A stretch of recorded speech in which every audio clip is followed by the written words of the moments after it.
I have the feeling that we can all agree that we're moving towards a new model of the state and society, but we are absolutely clueless as to what this is or what it should be. It seems like we need to have a conversation about democracy in our day and age. Let's think about it this way. We are 21st century citizens doing our very, very best to interact with 19th century design institutions that are based on an information technology of the 15th century. Let's have a look at some of the characteristics of this system. First of all, it's designed for an information technology that's over 500 years old. And the best possible system that could be designed for it is one where the few make daily decisions in name of the many, and the many get to vote once every couple of years. On the second place, the costs of participating in this system are incredibly high. You either have to have a fair bit of money and influence, or you have to devote your entire life to politics. You have to become a party member and slowly start working up the ranks until maybe one day you'll get to sit at a table where the decision is being made.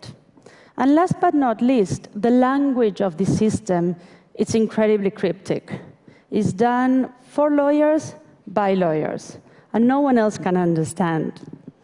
So it's a system where we can choose authorities, but we are completely left out on how those authorities reach their decisions. So in a day where a new information technology allows us to participate globally in any conversation, our barriers of information are completely lowered, and we can, more than ever before, express our desires and our concerns. Our political system remains the same for the past 200 years and expects us to be contented with being simply passive recipients of a monologue. So it's really not surprising, isn't it, that this kind of system is only able to produce two kinds of results: silence or noise. Silence in terms of citizens not engaging, just simply not wanting to participate. There's this commonplace that I truly, truly dislike, and it's this idea that we citizens are naturally apathetic, that we shun commitment. But can you really blame us for not jumping at the opportunity of going to the middle of the city in the middle of a working day to attend physically a public hearing that has no impact whatsoever? Conflict is bound to happen between a system that no longer represents, nor has any dialogue capacity, and citizens that are increasingly used at representing themselves. And then we find noise. Chile, Argentina, Brazil, Mexico, Italy, France, Spain, the United States, they're all democracies. Their citizens have access to the ballot boxes, but they still feel the need. They need to take on the streets in order to be heard. To me, it seems like the 18th century slogan that was the basis for the formation of our modern democracies, no taxation without representation, can now be updated to no representation without a conversation. We want our seat at the table, and rightly so. But in order to be part of this conversation, we need to know what we want to do next. Because political action is being able to move from agitation to construction. My generation has been incredibly good at using new networks and technologies to organize protests. Protests that were able to successfully impose agendas, roll back extremely pernicious legislation, and even overthrow authoritarian governments. And we should be immensely proud of this. But we also must admit that we haven't been good at using those same networks and technologies to successfully articulate an alternative to what we're seeing, and find the consensus and build the alliances that are needed to make it happen.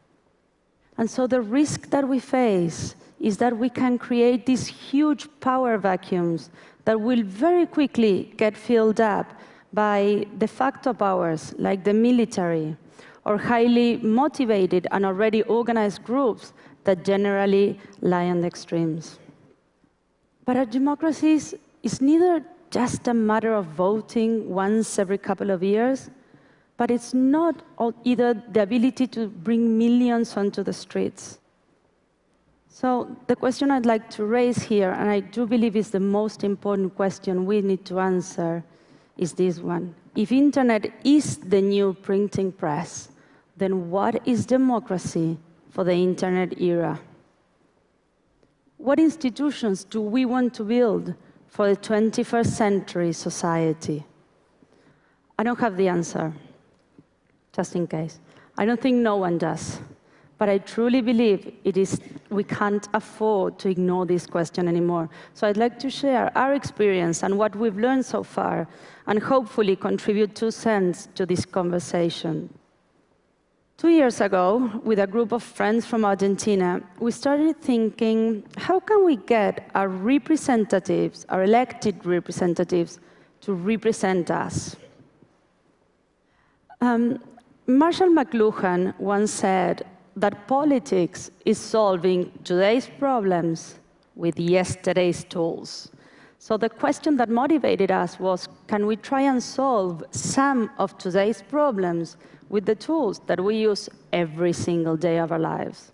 Our first approach was to design and develop a piece of software called Democracia.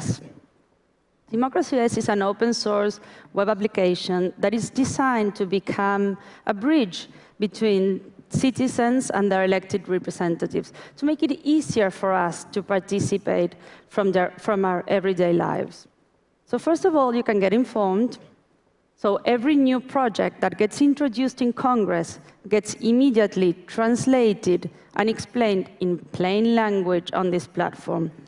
But we all know that social change is not going to come from just knowing more information, but from doing something with it. So better access to information should lead to a conversation about what we're going to do next. And Democracia allows for that. Because we believe that democracy is not just a matter of stacking up preferences one on top of each other, but that a healthy and robust public debate should be, once again, one of its fundamental values. So Democracia is about persuading and being persuaded. It's about reaching a consensus as much as finding a proper way of channeling our disagreement. And finally, you can vote how you would like your elected representative to vote. And if you do not feel comfortable voting on a certain issue, you can always delegate your vote to someone else, allowing for a dynamic and emerging social leadership.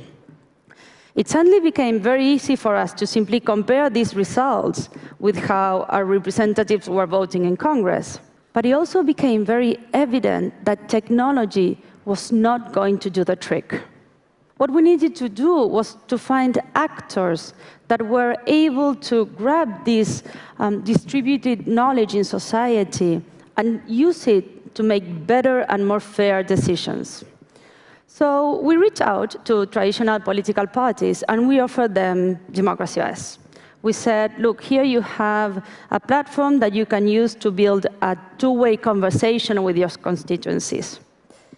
And yes, we failed. We failed big time. We were, sent to play outside like little kids. Amongst other things, we were called naive.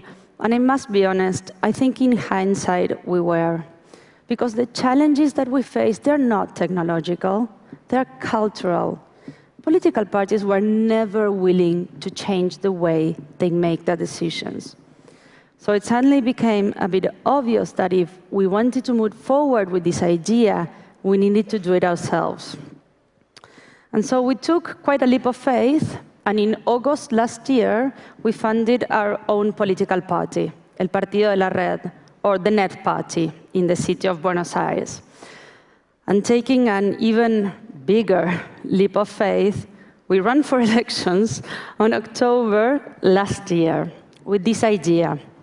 If we want a seat in Congress, our candidates, our representatives, were always going to vote according to what citizens decided on Democracia. Every single project that got introduced in Congress, we were going to vote according to what citizens decided on an online platform. It was our way of hacking the political system. We understood that if we wanted to become part of the conversation, to have a seat at the table, we needed to become valid stakeholders. And the only way of doing it is to play by the system rules. But we were hacking it in the sense that we were radically changing the way a political party makes its decisions. For the first time, we were making our decisions together with those who we were affecting directly by those decisions. It was a very, very bold move for a 2-month-old party in the city of Buenos Aires. But it got attention.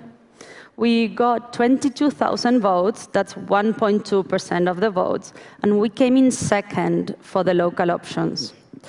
So even if that wasn't enough to win a seat in Congress, it was enough for us to become part of the conversation, to the extent that next month, where Congress as an institution is launching for the first time in Argentina's history a Democracia to discuss with the citizens 3 pieces of legislation, 2 on urban transportation and 1 on the use of public space.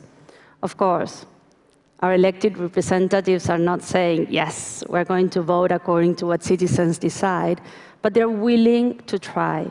They're willing to open up a new space for citizen engagement, and hopefully they're willing to listen as well. Our political system can be transformed, and not by subverting it, by destroying it, but by rewiring it with the tools that internet affords us now. But our real challenge is to find, to design, to create, to empower those connectors that are able to innovate, to transform noise and silence into signal, and finally bring our democracies to the 21st century. I'm not saying it's easy, but in our experience, we actually stand a chance of making it work.